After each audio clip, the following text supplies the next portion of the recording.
Então, ainda que o seja, né, é demais, né?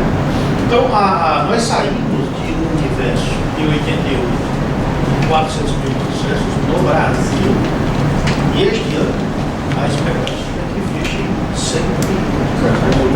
Então, não há nenhum crescimento de longe proporcional à nova realidade.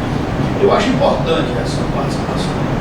Claro que eu acho que a relação interinstitucional do Tribunal de Justiça com o Executivo, eu acho que vai muito da percepção de quem está à frente do tribunal, né? E mostrar-se o chefe do poder. Não vejo o chefe do Executivo, não vejo dessa forma. Todo presidente do tribunal que assim se posicionou perante o Executivo cearense obteve o respeito do município. Acho que vai muito da pessoa, do gestor. Mas acho importante, eu não veria problema aí nesse sentido, mas eu acho importante a participação de duas expressões que devem ter sido na Assembleia, que é esse modelo do trato orçamentário. Falou-se da pouco universidade. Eu sou professor no Santa UPA, né? A minha nomeação levou 1 ano e 4 meses para ser publicado no Diário da Justiça, porque depois de nomeado pelo reitor, então o secretário Mauro Filho tinha que ver a adequação para só se desse uma fundação que não tem autonomia para autogerir. Esse é o motivo da coisa. O problema são os 26 nomeações que estão na mesa do governador. E não sai. Foi prometido não sai. Então, respeitadas as peculiaridades do Executivo, isso também ocorre em relação ao Judiciário. Aqui falou-se, quantidade de concurso por ano do Executivo. Nós, para conseguirmos 230 vagas agora no concurso para servidor público, e não vai dar para meia lista, tem que passar por um estudo prévio de viabilidade na CCTES, na Secretaria de Ciência e Tecnologia. Na verdade, o Planalto vai fazer. Então, eu acho que sobre esse aspecto, e recrudesceu ao longo do tempo. Hoje em dia é horrível, né? Então, eu penso que isso tem que ser revisto. O tribunal andou bem, eu sou um crítico do tribunal, andou bem em estruturar a sua própria corte. Né? Administração. Eu acho que quem quer prestar bom serviço tem que ter boa estrutura. E o Tribunal de Justiça tem hoje, né? Que foi dito agora, o desembargador com 11 servidores, 3 dos quais assessores, escolhidos a dedo e livremente pelos pagadores. Que ele chega aqui, o papai disse, rapaz, teu analista é muito bom, vai trabalhar comigo agora. Não, mas eu só tenho ele. Problema teu. Te vira. Entendeu? E nós temos casos terríveis aqui na capital, em que os muitos servidores que se tem é levado para o Tribunal de Justiça. E um desembargador com um quadro de 11 servidores, 3 dos quais escolhidos a dedo, dentre os melhores analistas, com um acervo da até 150. Há desembargadores hoje constrangidos em conter, em pisar no freio, porque daqui a pouco zero o acervo dele. Então, ora, se isso foi possível a nível de Tribunal de Justiça, por que não ser possível estender para o primeiro grau? Como é que nós temos 90% do acervo e recebemos pouco menos de 20% do orçamento? Se toda a estrutura é no primeiro grau, tudo se resolve no primeiro grau. Então, é importante que não apenas o país, que é a pretensão do seu governador, os senhores que têm a pretensão do secretário estadual, que vão lidar com isso. Essa redução do orçamento que é encaminhado pelo Judiciário, a redução é automática quando chega lá a proposta orçamentária. É automática, não tem meio termo. Ou seja, o parlamento, nós sabemos, é submisso ao Executivo, não há força, não há independência. Se para nós não há, o legislativo é menor ainda, né? Porque a força dominante do Executivo é que diz o que aprova, o que não aprova. E lutar contra isso vai para a gaveta e nada resolve. Lembrar, o Judiciário não só gasta, mas o Judiciário também arrecada. O Legislativo não tem arrecadação. Nós temos receita própria através do fervo jurídico, o que significa que parte do que gastamos há uma contribuição do próprio Judiciário arrecadado. Nós vimos aí agora no ano de 2013, só me engano, 113 bilhões de reais. Não é uma mixaria que pode se pode impor. 113 bilhões de reais. E as varas de execução fiscal também são utilizadas. Sem falar nas varas de execução fiscal. Arrecadadoras para todo o Estado. Né? Então, essa estrutura tem que ser revista. Essa questão da eleição direta é importante que o parlamento seja uma voz. Não é possível que um analfabeto possa escolher o presidente da República e um juiz de direito não possa escolher o presidente do Tribunal de Justiça. Isso é o fim. Né? Falou agora de corte, eu me lembrei que um dos grandes advogados franceses, doutor pela Revolução, os injustiçados pelos enganados, ele também chegava, dizia: trago para esta corte a minha cabeça e a minha verdade, e ela poderá ouvir muito e dispor da outra. E acabou sendo guilhotinado também. Também usava corte. Ainda hoje se usa corte. Corte para o Tribunal de Justiça. E juiz de piso, quando se refere a nós, juízes de primeiro grau. Né? Apenas esse dizer que desejar a vossa senhora grandes valores, Renato, para participar do Colégio Nacional, ele fala, ele nosso glorioso, os grandes presidentes que a nossa associação, esse minuto lá sofrendo uma Obrigado pelo. Nos deixa muito confortável saber da mentalidade que o candidato tem em relação a essa proposta de democratização do judiciário. Nós sabemos que historicamente o Poder Judiciário é um poder ditatorial. Lá na atividade. E a nossa Constituição de 88, infelizmente, não sei se por falta de conhecimento, de articulação, seja positivo, seja negativo, ela escorregou e não abriu poder para que houvesse essa participação de todos os juízes na escolha do seu gestor. Se eu não tenho voz para a escolha do meu gestor, o que é que ele vai me dar a oportunidade? Existe essa oportunidade. Bacana, né? O senhor pretende se candidato, assimilar isso, a democracia dinâmica, né? Ou seja, o Alfredo já político mais adulto, mais antigo, uma voz que se ouve, que se respeita nesse Estado, que está no Brasil, também se simpático com essa ideia da democratização judicial. E esse aumento de demanda também na justiça, ele é um fruto positivo da redemocratização do país. Eu só tenho grandes demandas no judiciário porque a sociedade foi redemocratizada. A sociedade é livre. Me faz lembrar em 1994, 6 anos após a promulgação da atual Constituição, ano em que eu ingressava na magistratura, a minha primeira comarca, quando eu chegava no Caribe, ela tinha 160 processos. Hoje, em Calcaia, eu administro uma vaga que tem 5 processos. Então, tem um aspecto positivo, mas precisa dessa estrutura, precisa de um suporte, de um apoio. E que o CNJ foi um grande também divisor de água. E que não foi fácil a nível nacional, porque a resistência é muito grande. Há uma regra dentro da gratologia, que é a ciência que estuda o poder, ninguém quer perder o poder. E o nosso tribunal também evoluiu na medida que ele cresceu. Imagina, por exemplo, hoje nós temos 43 desembargadores. Mas pela nossa população, proporcionalmente, nós temos pouco. O Rio Grande do Sul é um estado que tem uma população não muito maior do que a do estado de Ceará. Nós temos lá 100 e poucos desembargadores. São Paulo, 380. O Rio de Janeiro, 180 desembargadores. Então isso é muito importante, né? Eu acho que uma das coisas importantes que a gente fica nesse nosso diálogo, nesse nosso debate, é saber que jovens políticos têm essa mentalidade aberta e vão levar adiante essa bandeira da redemocratização do judiciário. Porque essa redemocratização não, a democratização do judiciário, pior dizendo, essa democratização, ela só vai refletir positivamente na vida do cidadão, onde a gente vai ter função de dar uma prestação judicional de forma mais efetiva, de forma satisfatória. É inconcebível, inadmissível que um cidadão que com a falta de conhecimento não lavrou o seu registro, não teve o seu registro consignado de forma errônea e vem pedir uma alteração, vem pedir um conserto, ele passa 2, 3 anos para ter o atendimento a uma demanda tão simples que nem litígio chega. Então, muito obrigado, né, mais uma vez, pela participação dos senhores nesse momento de reta final de campanha, ter aberto esse espaço para vocês, a vir conversar e ouvir aqui as nossas angústias, os nossos sonhos, mais os nossos sonhos.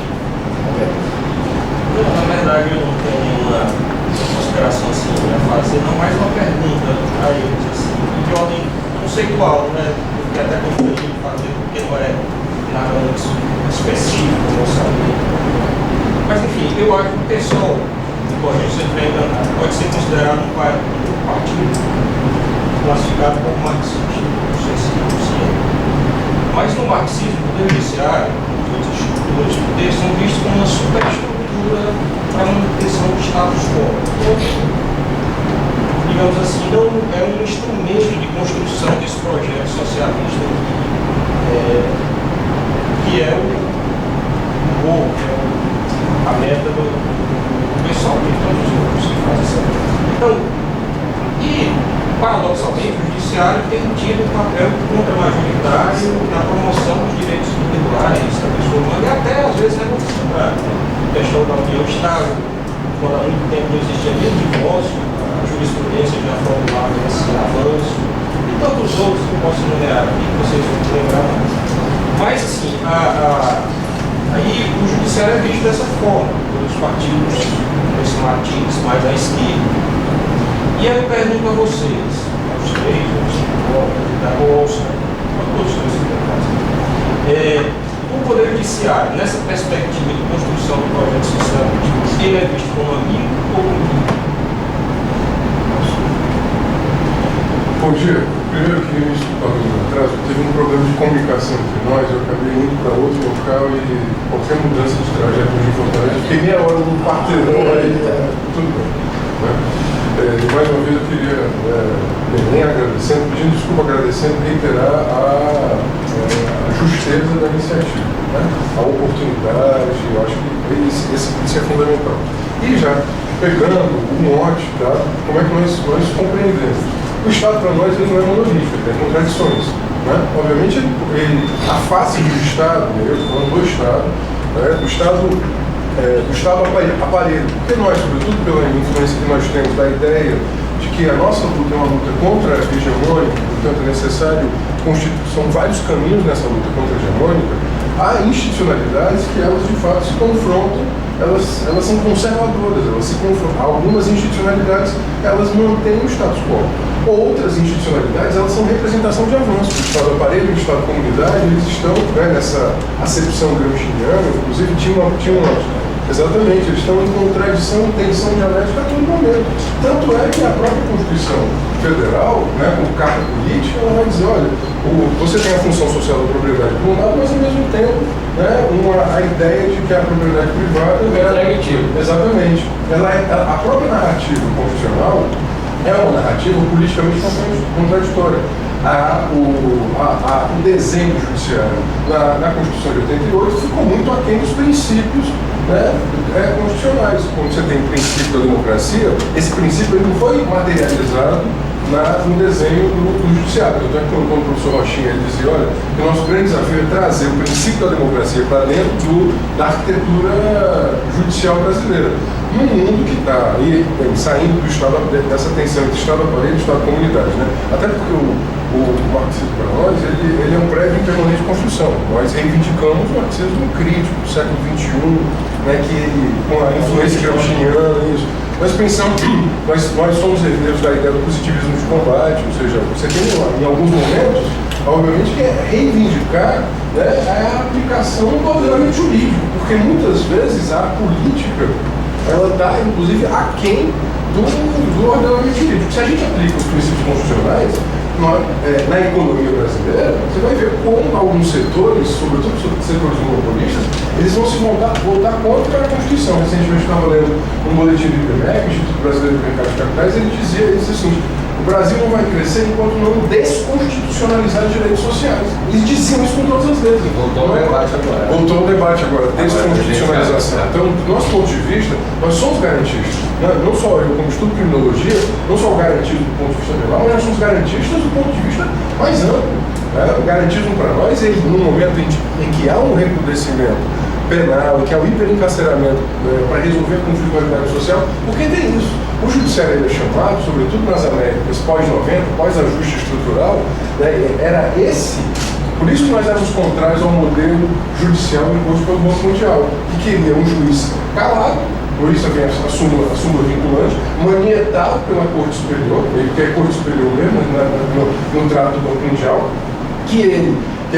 qual é o projeto do Banco Mundial para o Judiciário latino-americano? Olha, as classes populares devem abarrotar as varas criminais. Né? As classes proprietárias devem estar seguras nos seus negócios no segundo grau. Qual era a grande nota do Banco Mundial em relação às privatizações? Como pode um juiz em decisão monocrática, né, impedir um processo que gera bilhões de reais? Por isso que, entre outras coisas, você retira a autonomia do juiz na sua decisão monocrática. O Banco Mundial tem um projeto judiciário, nós temos outro projeto, que obviamente é um projeto de um judiciário aberto, democrático, que ele esteja afeito, sobretudo, aos grandes objetivos da Constituição, da igualdade, da solidariedade. Né? Para nós, isso é o que nos leva, sobretudo, a esse diálogo. O segundo elemento é que o judiciário ele foi chamado para operar o Estado penal máximo. O ajuste neoliberal ele fez quintuplicar o número de encarcerados por causa da conflitualidade social. A gente salta de 176 mil encarcerados no Brasil para 560 mil encarcerados, ou seja, você é chamado para dar conta desta conflitualidade. Não à toa, você esvazia, de fato, o próprio sentido de justiça. Decisões são cada vez mais aligeiradas por pressão, né? A mercantilização do próprio sentenciamento. E terceiro elemento, um mundo que estimula a conflitualidade judicial. Só no Brasil nós temos 1.200 escolas de direito. Metade das escolas de direito do mundo. Nós temos 60 milhões de advogados litigando, né? Um número de juízes de 10%, né? Que não chega a 10% do total de litigantes. Por outro lado, o advogado, né, dos povos, o defensor público, né, ele não chega a 10% da demanda, chega a 17% da demanda. Né? 83% da população que deveria ter acesso à justiça não tem acesso à justiça. Então imagina, se você ampliasse de fato o acesso à justiça àqueles que de fato necessitam do acesso à justiça para demandas como por exemplo a violência de gênero, as ações de alimentos, a necessidade de defesa no processo criminal, a garantia da regularização fundiária. Então, o que você teve? Você teve um movimento muito contraditório no Brasil, só para finalizar de chegar ao último tema conceitual. Ao invés de você ter a politização do jurídico, você teve a judicialização do político. Né? Ou seja, nós queríamos a politização do jurídico. Como é que a gente pode pensar, portanto, uma arquitetura judicial politizada, democrática, entendendo que a lide ela não é individual, ela se expressa na individualidade, na singularidade, mas a lide é coletiva? Uma ação de alimentos não é uma demanda individual, é fruto de uma estrutura patriarcal, machista, né? A homofobia. Isso não é uma demanda individual, isso tanto é que o STF agora está tendo, concordo, o STF está tendo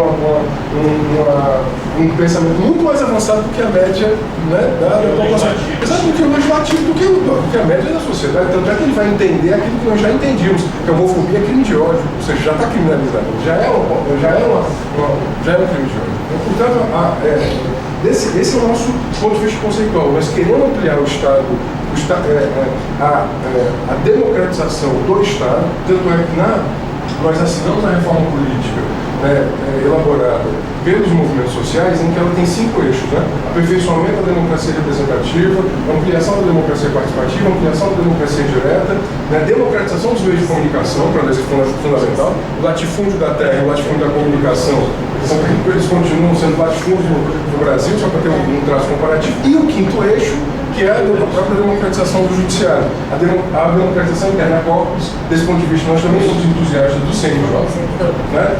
A emenda 45 trouxe isso, para nós foi um avanço, ou seja, a influência do direito à demanda, desse ponto de vista, ela é bem-vinda, a ideia de você ter duas instâncias superiores, né, a recursal, a constitucional e o governo do judiciário. Para nós foi um avanço importante. Eu que me lido, sobretudo com direitos humanos de crianças e adolescentes vítimas de violência, por exemplo, eu fui um grande entusiasta das resoluções e provimentos do CNJ com relação à reforma da justiça de infância. O último provimento agora, né, da corregedoria do ministro Falcão, para nós foi muito relevante. Agora, ele obriga, voltando agora, saindo do conceitual e indo para o prático, né, um grande tema para nós era que uma criança ou um adolescente vítima de violência que se conta aos milhões, né, o judiciário não chega a alcançar ele, mas se conta aos milhões, porque é epidêmica essa violência, né,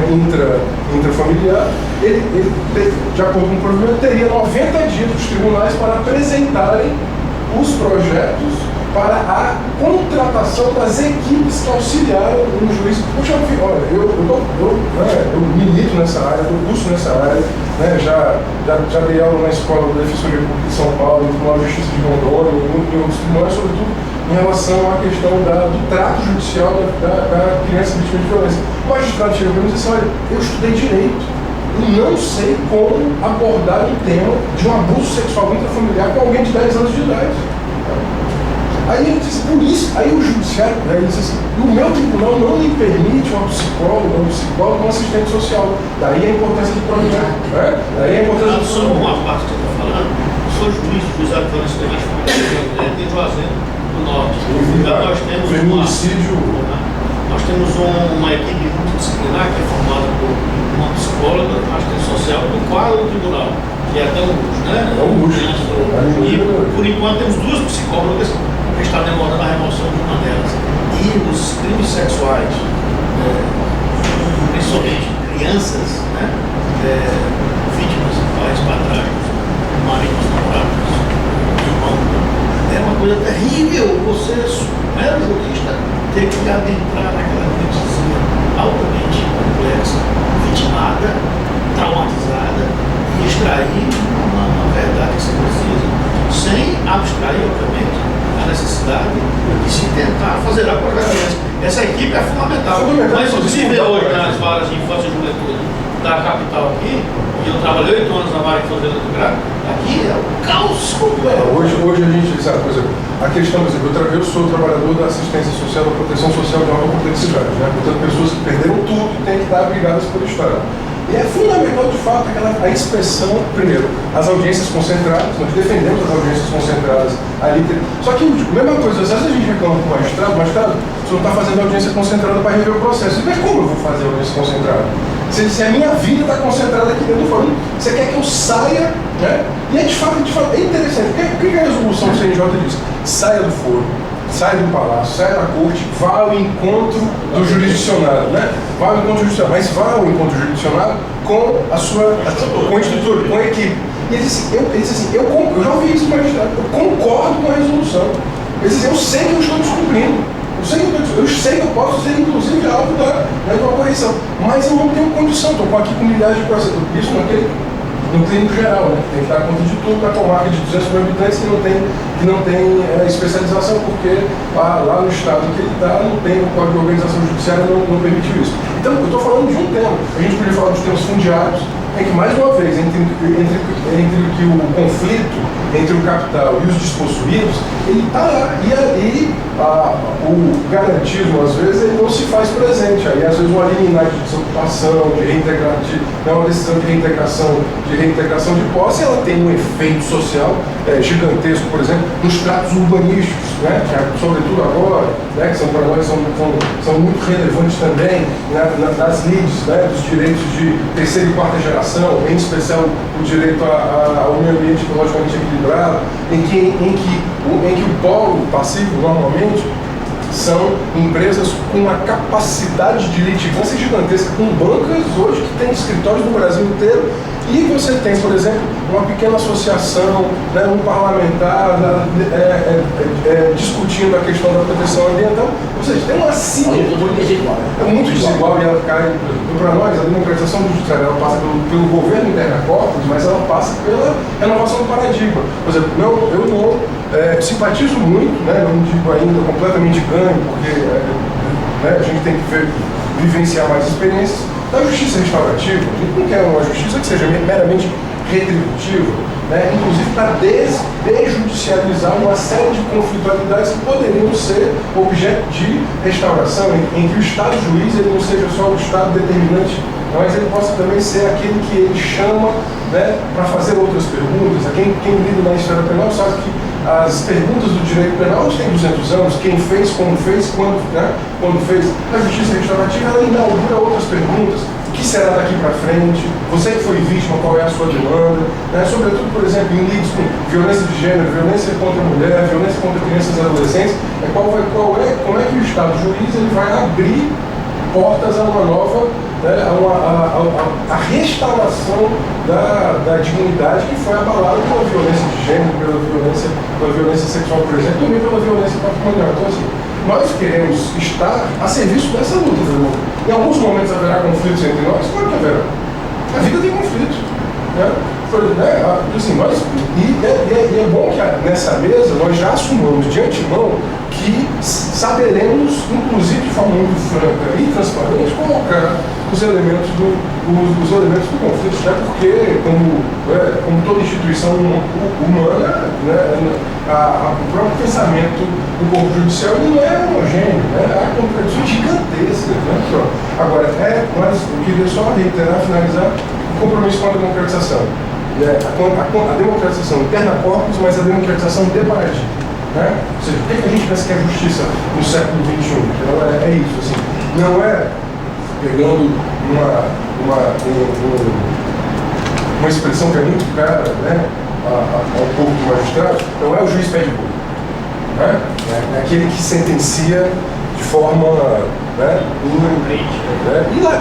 industrial. Então, para nós, exatamente para ter refinamento do acesso à justiça e da decisão, é necessário estrutura, capacidade de diálogo, de sensibilidade. A justiça trabalhista, a grande importância social que advém de suas decisões, se transformou uma discussão trabalhista. Faz sim. Você faz de conta que faz jurisdição. E o reconhecimento da simetria, né? Não se faz justiça sem, de fato, reconhecer a simetria dos litigantes, né? Não há paridade. Uma sociedade, que a grande marca da sociedade brasileira, nós não somos republicanos. Nós não somos republicanos. Nós não somos iguais, profundamente desigual. Ou seja, se você pega um juiz republicano, tipo Rangel Pestana, no final do século XIX, ele dizia isso, era um republicano radical e dizia o grande objetivo da gente ainda é a República. O Raimundo Faora dizia isso, a grande divisão no Brasil entre os abolicionistas e o cortesão do rei. Né? Portanto, nós queremos estar perto do juiz abolicionista, nós não queremos estar perto do juiz cortesão do rei, porque cortesão do rei tem bastante, nós queremos ser contra-majoritários. Queria só complementar. Mais? Para réplica, Era só lembrar que o Rochinha tinha uma base marxista e toda a elaboração dele veio daí. O judiciário que ele pensava, sobretudo pela influência. A ideia do Rocha sobre o judiciário era do Gramsci. O Estado aparelho, o Estado comunitário. E aí quando a gente pensa o Estado, a gente tem que pensar isso. Porque a reforma da política não é a reforma do executivo, né? Ou do legislativo, é pensar a reforma do Estado brasileiro, né? E pensar o Estado aparelho também como Estado judiciário. E o judiciário, só para pedir a lembrança, o judiciário tem se postado nas últimas décadas, eu acho que dentro dessa concepção, até de forma progressista, nós inauguramos a quebra do paradigma do nepotismo.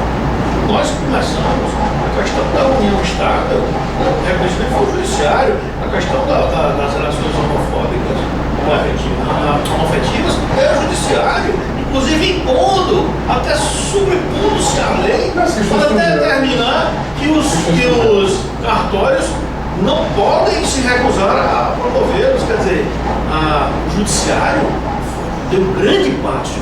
Um grande avanço. Temos que reconhecer o Agora, só lembrar assim, a questão do que você falou, o judiciário, de certa forma, ele está administrando junto na saúde. A gente estava falando isso aqui. A quantidade de decisões judiciais obrigando o Estado, o município, a dar tratamento, medicamento, né? Aí a Secretaria Estado se defende com base na reserva do possível, mas não tem feito satisfatoriamente essas necessidades. A quantidade é grande. Nós não estamos aparelhados para discernir o jogo. Mas vamos fazer. Você vai pagar para ele. Outra coisa que eu queria dizer em relação, eu acho que o Ailton talvez não tenha dimensionado a questão da democratização interna, porque qual seria o ideal? Até o Rochinha, uma eleição de juízes para a população, é óbvio, os Estados Unidos fazem, mas para operacionalizar é mais difícil. Quando os juízes que são a ponta do judiciário que recebe primeiramente as demandas, né?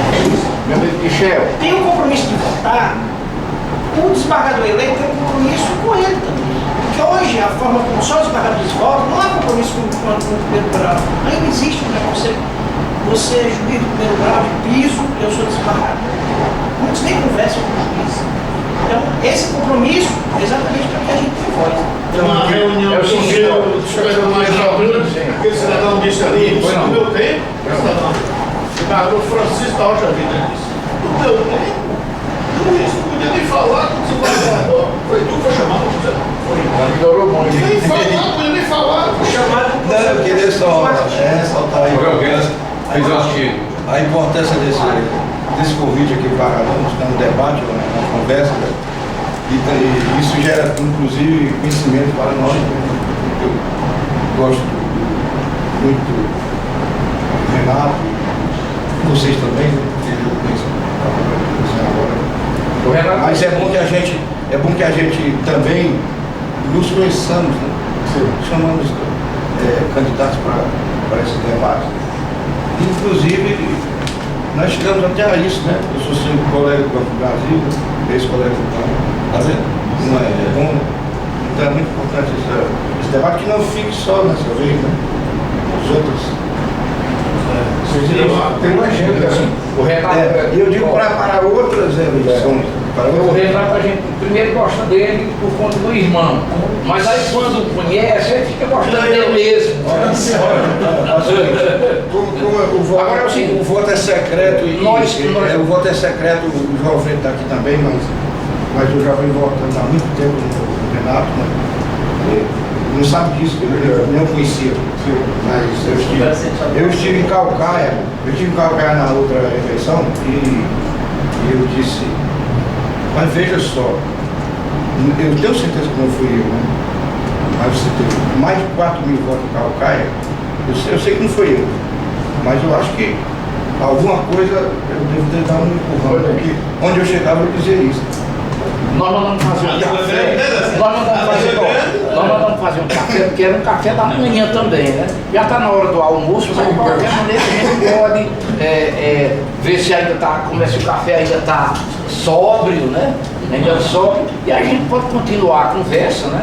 Na verdade, olha, eu só tenho que agradecer imensamente, para mim foi muito bom. Eu estou muito feliz. Geralmente aquilo que a gente vai fazendo, vai se tornando feliz por aquilo que faz. Um dos dias que eu fiquei mais feliz na minha vida como juiz foi naquele 24 de julho, quando, por unanimidade, o pleno do tribunal permitiu que eu tivesse direito à voz. Eu não, presidente da associação. Até então era por deferência. Naquele dia nós fizemos um pleito, um momento muito feliz. A gente fez um pleito, o presidente negou, mas aí levou para o pleno.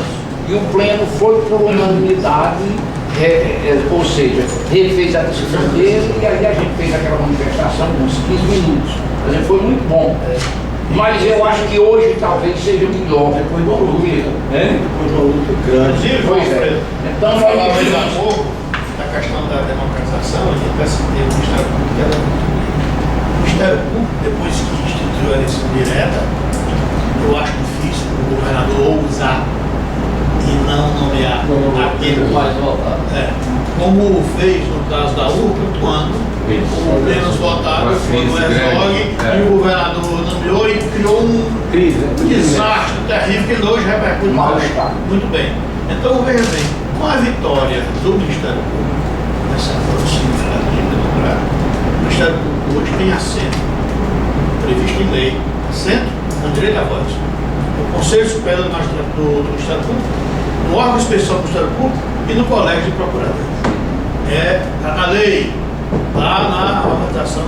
Quer dizer, isso só foi alcançável graças a esse avanço democrático, e é isso que nós precisamos, entendeu?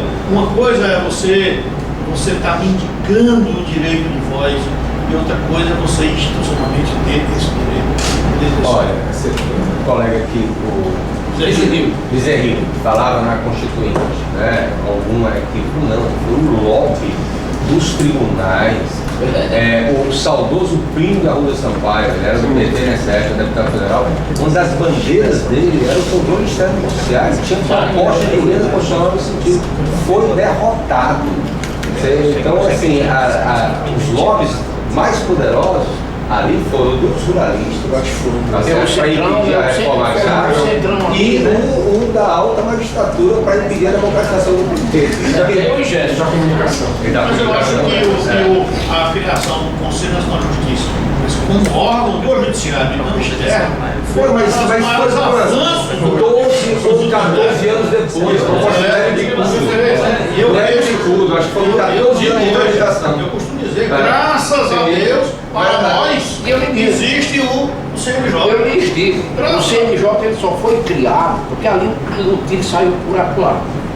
O ACM, que não é essa nossa ACM, ele achava que ao final daquele trabalho ele ia extinguir a justiça do trabalho. Né? O negócio dele era querer a justiça do trabalho.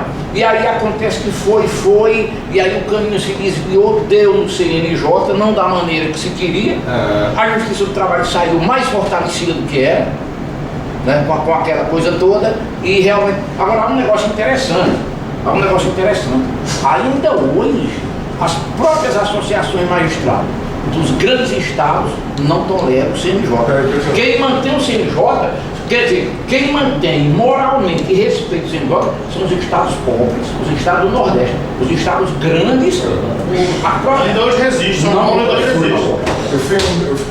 fui a um debate com as autoridades centrais, né? Como eu trabalho com temas da infância, me foi solicitado fazer um balanço dos acolhimentos hoje no Brasil, né? das medidas judiciais de acolhimento. Ou em processo de DPF, né? Destituição do poder familiar, ou então